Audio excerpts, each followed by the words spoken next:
আসসালামু আলাইকুম প্রিয় দর্শক, আপনাদের সকলকে আমন্ত্রণ জানাচ্ছি। বাংলাদেশের হাইকোর্ট অভূতপূর্ব একটি রায় দিয়েছে।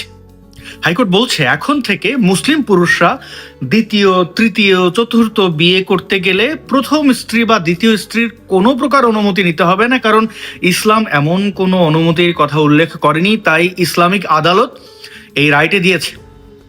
তো এই রায়ে আমাদের বাংলাদেশের নারীরা কষ্ট পাবেন নাকি আনন্দিত হবেন সেটা একটু পরে, নারীদের আবার কিসের কথাবার্তা, তাই না? আমরা বরং মানবিক বিয়ে নিয়ে একটু ভাবি। 501 মামুনুল হকদের কি হবে? তাদের ব্যাপারে তো আদালত কিছু বলে নাই। অর্থাৎ ওই যে আমার বউ আমার বউ, আমার দ্বিতীয় বউ আমার বউ, তোমার বউ আমার বউ, বন্ধুর বউ, 501 রিসোর্ট, রিফ্রেশমেন্ট, মামুনুলদের ব্যাপার নিশ্চয়ই আদালত বিবেচনা করবে, কারণ এখন এই দেশটা তো মামুনুলদের। এই যে ইউনুচ্চা ক্ষমতা দখলের পর থেকে নারীদের অবস্থান কোথায় নিশ্চয়ই খেয়াল করেছেন। আমাদের সেই সকল আপুরা কোথায় যারা বলেছিলেন না যে আমি নারী হয়ে বলছি আমার নারী হিসেবে কোনো কোটার দরকার নাই। নারীদেরকে ঢাল হিসাবে ব্যবহার করে ইউনুচ্চা ক্ষমতা দখল করলো। ইউনুস গ্যাং পুরো বাংলাদেশে মবের রাজ্য কায়েম করলো। তাদের কোনো সভা সমাবেশে নারীর উপস্থিতি নেই বললেই চলে। এখন এই যে অভূতপূর্ব রায়, আদালতের খেলা, হয়তো রায় বাতিল হবে, হয়তো আরো কিছু আমরা শুনতে পারবো, কিন্তু মেসেজটা দেখেন, মুসলিম পুরুষরা বিয়ে করবে, অনুমতি আবার কিসের? তো এই বাংলাদেশে অর্ধেকের বেশি নারীরা রয়েছেন। আপুরা, আপনাদের কেমন লাগছে? আপনার জামাইয়ের যদি মনে হয় অমুকরে বিয়ে করবে, তমুকরে বিয়ে করবে, করে ফেলবে, কিসের অনুমতি? সামর্থ্য থাকলেই বিয়ে করবে। এখন সামর্থ্য সেটা আর্থিক হইতে পারে, বিশেষ ইয়ার হইতে পারে। বিষয়টি অনেক সময় দুঃখে হাসি আসে। আজকে ইরানের দিকে তাকান, লাখো মানুষ রাস্তায় নেমে এসেছে। কেন? এই যে পুরুষতন্ত্র, নারীদেরকে মানুষ মনে না করা, বস্তাবন্দি করে রাখা, পান থেকে চুন খসলেই পিটিয়ে হত্যা করা, এই যে নির্যাতন নিপীড়ন, এতে জর্জরিত হয়ে আজকে লাখো মানুষ মৃত্যু নিশ্চিত জেনে রাস্তায় নেমে এসেছে। খমিনের ভিত কেঁপে গেছে। ইন্টারনেট বন্ধ, মোবাইল ফোন বন্ধ, সব বন্ধ করে দিয়েও আন্দোলন থামাতে পারছে না। শত শত মানুষকে হত্যা করছে নির্বিচারে। হাসপাতালগুলো লাশের স্তূপ হয়ে গেছে, থামছে না আন্দোলন। আজ ইরান যে আন্দোলনটা করছে, আমাদের বাংলাদেশে ওই আন্দোলন করতে হবে, কারণ বাংলাদেশ আফগানিস্তানের পথে হাঁটছে, ইরানের পথে হাঁটছে। কত বড় বেকুব হলে পরে একটা জাতিগোষ্ঠী, মহান মুক্তিযুদ্ধের মাধ্যমে অর্জিত এই বাংলাদেশ, এই অসাম্প্রদায়িক বাংলাদেশটাকে একটা সাম্প্রদায়িক চিত্র দেওয়ার চেষ্টা হচ্ছে। কি একটা ভাব! আদালত, হাইকোর্ট বলছে পুরুষরা একাধিক বিয়ে করতে পারবে মুসলিম হলেই, কোনো কোনো কোনো ভাবনা চিন্তার দরকার নাই। নারীরা, নারীদের বিয়ে, ও নারীরা মানুষ না, একমাত্র পুরুষরাই, তাদেরই সব ইচ্ছা অনিচ্ছা। বিশেষ অঙ্গ শুধু পুরুষের আছে, বিশেষ চাহিদা, যৌনকর্ম করার খায়েশ, আকাঙ্ক্ষা শুধুমাত্র পুরুষেরই আছে, তাই না? নারীর অবশ্য যে বাংলাদেশে আর বেশিরভাগ নারীরা বর্তমানেও জানেই না যৌনতা কি, তাদের পার্টনারদের যা অবস্থা দেখি, তাতে তো আর আলাদা করে কিছু বলার নাই। আদালত যে ঘটনাটি ঘটালো, এটা দুঃখের নাকি লজ্জার আপনারা একটু খেয়াল করে দেখেন।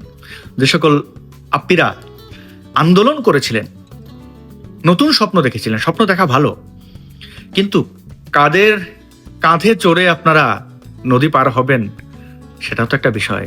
ওটা কি হাতি নাকি গাধা নাকি পিঁপড়া? অবশ্য হাতি, গাধা, পিঁপড়ারও নির্দিষ্ট ধর্ম আছে। তাদের ধরন অনুযায়ী, তাদের গড়ন অনুযায়ী আমরা বুঝতে পারি কে কি পারবে, কে কি পারবে না। কিন্তু এই যে ইসলামিক সন্ত্রাসী, তাদের কোনো গ্যারান্টি ওয়ারান্টি নাই, তাদের কোনো রূপ গুণ কিছু নাই, আছে শুধু বর্বরতা। একটা সমাজ, একটা সভ্যতাকে কিভাবে তলানিতে নিয়ে যেতে হয় তার সকল বন্দোবস্ত এরা করবে। এখন আপনি প্রশ্ন তুলতে পারেন, বিচারপতি উচ্চ আদালতের, তিনি কি বুঝে রায় দিলেন? আরে আসিফ নজরুলের বিচারপতি, আসিফ নজরুলের আদালত, কেউ কেউ এটাকে ক্যাঙ্গারু আদালত বলে। আদালতের অবস্থা কি তা তো আপনারা জানেন। কয়েকটা উদাহরণ দেই। পুলিশকে হত্যা করেছে এমন কথাবার্তা বীর দর্বে থানায় বসে বলল মাহাদি নামের ওই জুলাই জঙ্গি, তাকে ওভার দ্য নাইট বেল দিয়ে দেওয়া হলো না? দীপুচন্দ্র রায়কে যে দাসকে যে নৃশংসভাবে হত্যা করা হয়েছে, যার উদাহরণ সারা বিশ্বে বাংলাদেশিদের আসলে বয়ে বেড়াতে হচ্ছে। বাংলাদেশ শুনলে বলে তোমার দেশে এরকম একটা মানুষকে পুড়িয়ে মেরে ফেলা হয়েছে। সেই ঘটনায় যারা হত্যার সাথে সরাসরি সম্পৃক্ত তাদেরকে ধরে কয়েক ঘন্টার ভিতরে বেল দিয়ে দেওয়া হচ্ছে। এই তাহারিমা ফাহারিমা কি কি নাম, জুলাই জঙ্গি, ওগুলারে ধরে ছাড়ে। আদালত তো আর এখন আদালত নাই। এই বাংলাদেশের পাবলিক বিশ্ববিদ্যালয়গুলোতে কি পরিমাণে শিক্ষকদের নির্যাতন নিপীড়ন করা হচ্ছে, অথচ আপনারা দেখবেন না এই শিক্ষকদের যে দলগুলো ইউনুচার বা এই ডিপ স্টেটের সাথে এলাই, তারা কোনো কথা বলছে।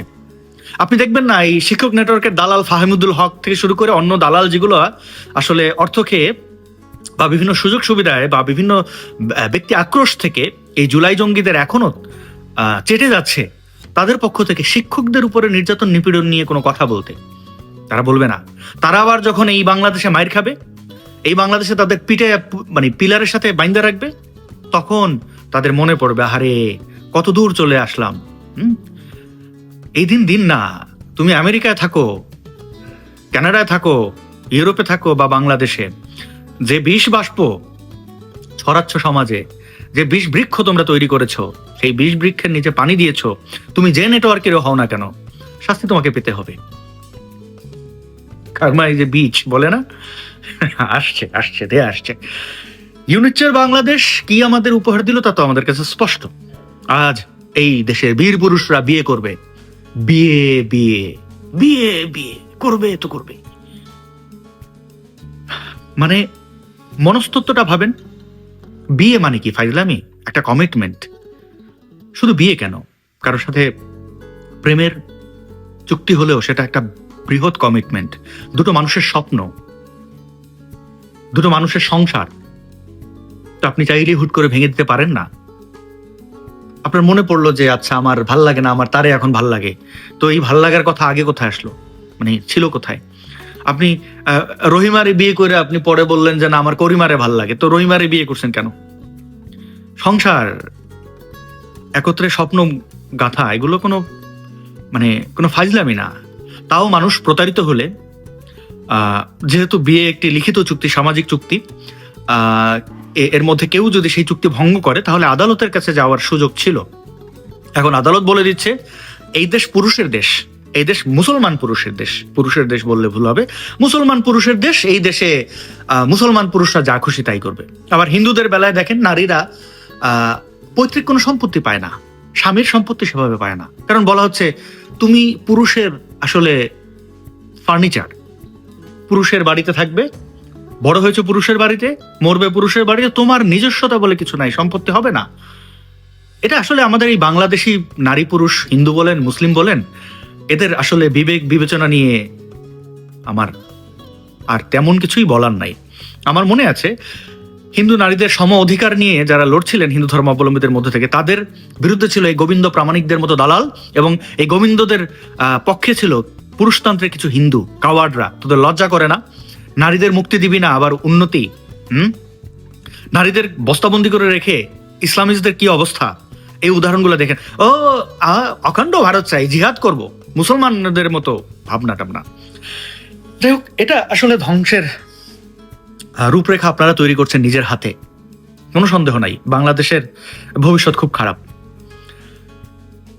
একটা দেশের মোট জনগোষ্ঠীর অর্ধেককে যারা পায়ের নিচে পিষে মারতে চায়, অবদমিত করতে চায়, তাদের ব্যাপারে তেমন কিছু আর বলার থাকে না। এই দেশে লিঙ্গ বৈচিত্র্যের মানুষদের সাথে অন্যায় করা হয়।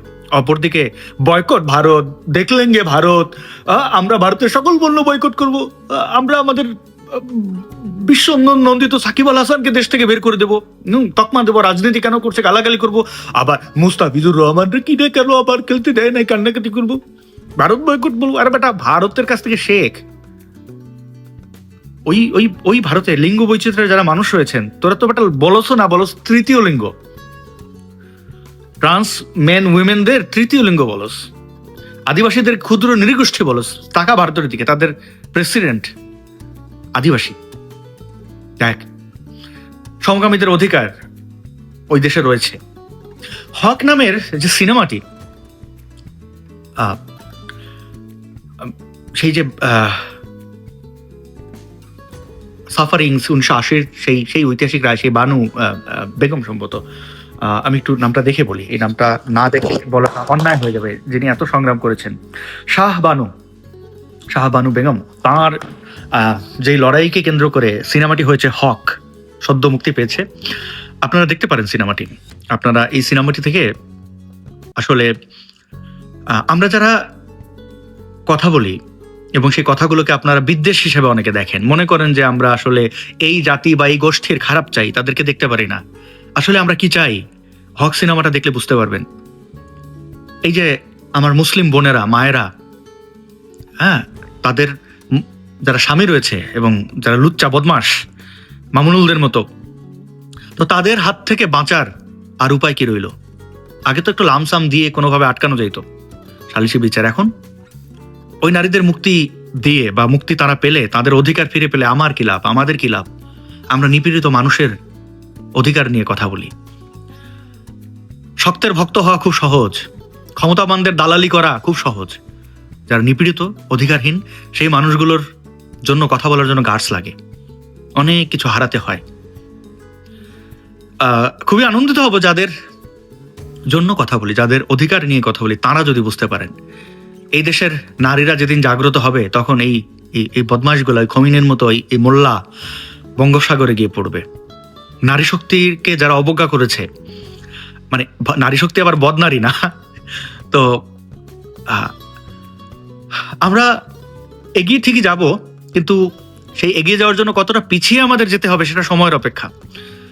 ইউনূস সরকার, তার ক্যাঙ্গারু আদালত এবং তাদের রায়, আর অন্যান্য মোল্লা মুন্সি, রাজনৈতিক দল, এগুলোর বদমাশি তো আছেই, ভণ্ডামি তো আছেই, নারীর প্রতি বৈষম্য, ধর্মীয় সংখ্যালঘুদের প্রতি যে বৈষম্য, সবকিছু সুস্পষ্ট। তো অধপতন তো সুনিশ্চিত। চলেন আফগানিস্তানের পথ থেকে কিছুটা হেঁটে আসি, ইরান দেখে আসি, তারপরে পিঠ চুলকারবার বলবো কি ভুলটা করেছি। হাজার হাজার মানুষকে হত্যার পর উপত্যকার প্রায় সবকিছু ধ্বংস করে দিয়ে গাজায় কার্যকর হয়েছিল যুদ্ধবিরতি। সেই যুদ্ধবিরতিও গাজাবাসীর দুর্দশা কমাতে পারেনি, অব্যাহত আছে হত্যাযজ্ঞ। তবে এর মধ্যে গত নভেম্বরের মাঝামাঝিতে আলোচনার কেন্দ্রে আসে মার্কিন প্রেসিডেন্টের 20 দফা প্রস্তাবের এক পরিকল্পনা। গত 17 নভেম্বর ট্রাম্পের সেই 20 দফা শান্তি প্রস্তাব জাতিসংঘের নিরাপত্তা পরিষদে অনুমোদন পায়। প্রস্তাবে গাজাকে নিরাপদ করার জন্য ইন্টারন্যাশনাল স্টেবিলাইজেশন ফোর্স বা ISF নামে একটি আন্তর্জাতিক বাহিনী মোতায়েনের কথা বলা হয়েছে। এই বাহিনী পরিচালনার জন্য একটি সম্পূর্ণ নতুন আন্তর্জাতিক তদারকি সংস্থা গঠন করা হয়েছে, যার নাম বোর্ড অফ পিস। এই বোর্ডের বিশেষত্ব হলো এটি সরাসরি জাতিসংঘের একক কমান্ডে পরিচালিত হওয়ার পরিবর্তে একটি স্বাধীন আন্তর্জাতিক প্রশাসনিক সত্তা হিসেবে কাজ করবে। ট্রাম্পের পরিকল্পনা অনুযায়ী গাজার নিরাপত্তায় সহায়তার পাশাপাশি যুদ্ধবিরতি চুক্তি ঠিকঠাক বাস্তবায়ন হচ্ছে কিনা তার উপর নজর রাখবে আন্তর্জাতিক এই বাহিনী। তবে বাস্তবতা হলো এই বাহিনী কাজ করবে ইসরায়েল ও মিশরের সঙ্গে। মূলত ইসরায়েলের অনুমোদন ছাড়া এখানে কোনো কিছু হওয়ার সুযোগ নেই। ইসরায়েলের লক্ষ্য গাজাকে অস্ত্রমুক্ত করা, গাজায় পুলিশকে প্রশিক্ষণ দেওয়া, সীমান্তে সুরক্ষা দেওয়া, উপত্যকাটিকে অস্ত্রমুক্ত করে নিরাপত্তা বজায় রাখা, বেসামরিক লোকজনকে সুরক্ষা দেওয়া, মানবিক কার্যক্রম চালানো সহ নানা দায়িত্ব পালন করবে এই ISF বা বহুজাতিক বাহিনীটি। গাজা নিরাপত্তা সংক্রান্ত অনেক দায়িত্ব নিজেদের হাতে তুলে নেবে ISF। বিশেষজ্ঞরা মনে করছেন এই ম্যান্ডেটে প্রয়োজনীয় শক্তি প্রয়োগ করার ক্ষমতা দেওয়া হয়েছে, যা মূলত হামাসকে নিষ্ক্রিয় করার একটি কৌশলগত পথ। 19 বছর ধরে এসব দায়িত্ব পালন করে আসছে ফিলিস্তিনের স্বাধীনতাকামী সংগঠন হামাস। 2006 সাল থেকে গাজা শাসন করছে সংগঠনটি। উপত্যকাটির সামাজিক ও নিরাপত্তা সংক্রান্ত সেবা ব্যবস্থাপনার দায়িত্ব রয়েছে তারা। সে কারণে হামাস ট্রাম্পের এই প্রস্তাব প্রত্যাখ্যান করেছে। তারা টেলিগ্রামে একটি বিবৃতি প্রকাশ করে বলেছে, এই জোট গাজা উপত্যকার উপর একটি আন্তর্জাতিক অভিভাবক ব্যবস্থা চাপিয়ে দিয়েছে। হামাস বারবার বলেছে তারা দায়িত্ব ছাড়লেও অস্ত্র ছাড়তে রাজি নয়। দর্শক, অধ্যাপক ইউনূস সরকারের ঘনিষ্ঠ বন্ধু দেশ পাকিস্তান বলেছে তাদের সৈন্যরা হামাসকে নিরস্ত্র করার কোনো অভিযানে অংশ নেবে না। এটি তারা ফিলিস্তিনিদের নিজস্ব আইন প্রয়োগকারী সংস্থার কাজ বলে মনে করে। আর তাতে চটেছে ইসরায়েল। পাকিস্তানের ব্যাপারে আপত্তি জানিয়েছে দেশটি। ইসরায়েলের প্রধানমন্ত্রী নেতানিয়াহু সম্প্রতি ইসরায়েলি পার্লামেন্ট নেসেটে বলেছেন যুদ্ধ শেষ হয়নি এবং হামাসকে নিরস্ত্র করা হবে। শুধু পাকিস্তান নয়, বিশ্বের মুসলিম দেশগুলো এই বাহিনীতে যোগ দেওয়ার ব্যাপারে না করে দিয়েছে। সৌদি আরব স্পষ্ট করে দিয়েছে তারা গাজায় কোনো আন্তর্জাতিক বাহিনীর অংশ হিসেবে তাদের সৈন্য পাঠাবে না। তাদের আপত্তির প্রধান কারণ হলো টু স্টেট সলিউশন। সৌদি আরবের দাবি ফিলিস্তিন রাষ্ট্র গঠনের কোনো সুনির্দিষ্ট রোডম্যাপ এবং রাজনৈতিক সমাধান ছাড়া তারা গাজায় কোনো নিরাপত্তার দায়িত্ব নেবে না। আবার দেশটি চায় না তাদের সৈন্যদের গাজাবাসী দখলদার বাহিনীর সহযোগী হিসেবে দেখুক। মধ্যপ্রাচ্যের অন্যতম গুরুত্বপূর্ণ মুসলিম দেশ যারা মূলত মধ্যস্থতাকারী হিসেবে পরিচিত, সে কাতারও এই বাহিনীতে সেনা পাঠাতে রাজি নয়। তারা মনে করে সামরিক হস্তক্ষেপের চেয়ে রাজনৈতিক সংলাপ এবং ত্রাণ কার্যক্রমে তাদের মূল অগ্রাধিকার হওয়া উচিত। জর্ডান ঐতিহাসিকভাবে ফিলিস্তিনি ইস্যুতে খুবই স্পর্শকাতর। জর্ডানের পররাষ্ট্রমন্ত্রী আইমান সাফাদি একাধিকবার বলেছেন যে জর্ডান গাজায় কোনো আরব বা আন্তর্জাতিক বাহিনী মোতায়েনের অংশ হবে না। তাদের ভয় এতে করে ফিলিস্তিনিদের জোরপূর্বক বাস্তুচ্যুত করার প্রক্রিয়ায় তারা সহযোগী হয়ে পড়তে পারে। ইরান এবং তার মিত্র দেশগুলো এই প্রস্তাবিত বাহিনীকে পশ্চিমা দেশগুলোর একটি চাল হিসেবে মনে করে।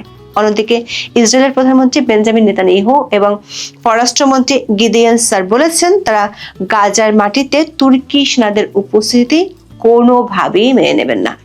আরব আমিরাতের সরকারি কর্মকর্তা আনোয়ার গার্গাস আল জাজিরাকে বলেছেন এই বাহিনীতে তার দেশ অংশ নেবে না। বিবিসির একটি খবরে বলা হয়েছে আইএসএফ এর মিশনের পরিধি অস্পষ্ট, কারণ দেশগুলো এই সম্ভাবনা নিয়ে উদ্বিগ্ন যে আইএসএফ মোতায়েনের বিষয়ে পক্ষগুলোর মধ্যে কোনো চুক্তি না হলে তাদের বাহিনী হামাস যোদ্ধাদের মুখোমুখি হতে পারে। এই বিরোধপূর্ণ ইস্যুতে খবর হলো বাংলাদেশের অন্তর্বর্তী সরকারের পক্ষ থেকে মার্কিন সরকারের কাছে এই বাহিনীতে যোগদানের প্রস্তাব দেওয়া হয়েছে। 10 জানুয়ারি প্রধান উপদেষ্টার প্রেস উইং এর এক বিবৃতিতে বলা হয়েছে ওয়াশিংটন ডিসিতে মার্কিন রাজনৈতিক বিষয়ক under secretary of state Allison Hooker এবং স্টেট ডিপার্টমেন্টের সহকারী পররাষ্ট্রমন্ত্রী পল কাপুরের সঙ্গে এক বৈঠকে জাতীয় নিরাপত্তা উপদেষ্টা খলিলুর রহমান এই প্রস্তাব দিয়েছেন। জবাবে যুক্তরাষ্ট্র গুরুত্বপূর্ণ এ বিষয়ে বাংলাদেশের সাথে একযোগে কাজ করতে আগ্রহী বলে সরকারের প্রেস রিলিজে দাবি করা হয়েছে। প্রশ্ন হলো সরকারের ঘোষিত সময় অনুযায়ী এই সরকারের মেয়াদ আছে মাত্র 32 দিন। অধ্যাপক ইউনূসের সরকার কোনো নির্বাচিত সরকারও নাই, এমনকি তাদের এই বাহিনীতে যোগ দেওয়ার জন্য যুক্তরাষ্ট্র থেকে কোনো প্রস্তাবও দেওয়া হয়নি, কোনো ধরনের চাপও দেয়নি ট্রাম্প প্রশাসন। তার চেয়ে বড় কথা হলো মুসলিম প্রধান বাংলাদেশে গাজা একটি স্পর্শকাতর ইস্যু। গাজার মানুষের উপর যখন আক্রমণ হয় তখন বাংলাদেশে বড় বড় প্রতিবাদ সমাবেশ হয়। সরকার অনেক মিত্র ফিলিস্তিনি পতাকাকে মাফলার বানিয়ে শোডাউন করে থাকে। এমন পরিস্থিতিতে একটি অনির্বাচিত সরকার কেন যেচে গিয়ে মার্কিন প্রশাসনকে এমন প্রস্তাব দিল? বিবিসি বাংলার খবরে বলা হয়েছে মার্কিন প্রশাসন থেকে একের পর এক যেসব চাপ আসছে, অনেকের ধারণা শেষ মুহূর্তে সেসব সামলাতে গিয়ে সরকারের দিক থেকে ট্রাম্প প্রশাসনের সাথে সম্পর্ক আরো ঘনিষ্ঠ করার চেষ্টার অংশ হিসেবে গাজা নিয়ে ট্রাম্পের পরিকল্পনায় সামিল হওয়ার আগ্রহ দেখাচ্ছে বাংলাদেশের অন্তর্বর্তী সরকার। এতদিন এসব চাপের মধ্যে ছিল বাণিজ্য শুল্ক থেকে শুরু করে চীনের থেকে দূরে থাকার বিষয়, কিন্তু সম্প্রতি যোগ হয়েছে ভিসা বন্ড, তারপর 5000 বাংলাদেশি প্লেনে তুলে দেবে এমন খবর। সরকার তো জানে যে তার মেয়াদ আর মাত্র 1 মাস, সেখানে কেন আমেরিকাকে খুশি করতে হবে? দর্শকের আগে দেশের রাজনৈতিক দল ও প্রতিরক্ষা বাহিনীর আপত্তি সত্ত্বেও অধ্যাপক ইউনূস তার জাতীয় নিরাপত্তা উপদেষ্টা রাখাইন করিডোর দিতে চেয়েছিল। এ নিয়ে জল অনেক ঘোলা হওয়ার পর সবশেষ সেনাপ্রধানের কড়াবাড়িতে পিছু উঠেছিল সরকার। পরে অস্বীকারই করে বসে এ ধরনের কোনো আলোচনাই হয়নি। অনেকের আশঙ্কা তখন যেমন বিদেশি বন্ধুদের খুশি করতে সরকার মরিয়া ছিল, এবারও কি এমন কিছুর জন্য জনাব খলিলুর রহমান দেশের জন্য স্পর্শকাতর এমন ইস্যুতে প্রস্তাব দিলেন? বিষয়টি স্পর্শকাতর হওয়া সত্ত্বেও সরকার বিষয়টি নিয়ে দেশের কোনো রাজনৈতিক দলের সাথে আলোচনা পর্যন্ত করেনি। সরকারের সূত্রগুলো বলছে এটি নিয়ে উপদেষ্টা পরিষদে কোনো আলোচনা হয়নি। সামরিক সূত্রগুলো বলছে এ ধরনের প্রস্তাবের বিষয়ে আগের মতোই বাহিনীগুলোকে কিছুই জানানো হয়নি। বিশ্লেষকরা মনে করেন পাকিস্তান সহ কয়েকটি মুসলিম দেশ এই বাহিনীতে অংশ নিচ্ছে না, কারণ এই বাহিনীর মূল লক্ষ্য হলো হামাসকে নিরস্ত্র করা। বাংলাদেশের সাধারণ মানুষ ফিলিস্তিনিদের প্রতি অত্যন্ত সহানুভূতিশীল। বাংলাদেশ যদি সেখানে গিয়ে ইসরায়েলের হয়ে শান্তি রক্ষা করে তবে তা নিজ দেশ থেকে ব্যাপক বিক্ষোভের জন্ম দিতে পারে। বিষয়টি সরকারের জানা থাকা সত্ত্বেও সত্ত্বেও কেন একটি অনির্বাচিত সরকার তার বিদায়ের মাত্র 1 মাস আগে এমন প্রস্তাব দিল, সেটি এখন নানা মহলে বড় বিস্ময়। সরকারের যেখানে সেফ এক্সিট নিশ্চিত করার কথা, সেখানে পরবর্তী সরকারের জন্য কঠিন হবে এমন প্রস্তাব কেন জাতীয় নিরাপত্তা উপদেষ্টা দিলেন? এখন এ পর্যন্ত। সবাই ভালো থাকুন, সুস্থ থাকুন, নিরাপদে থাকুন।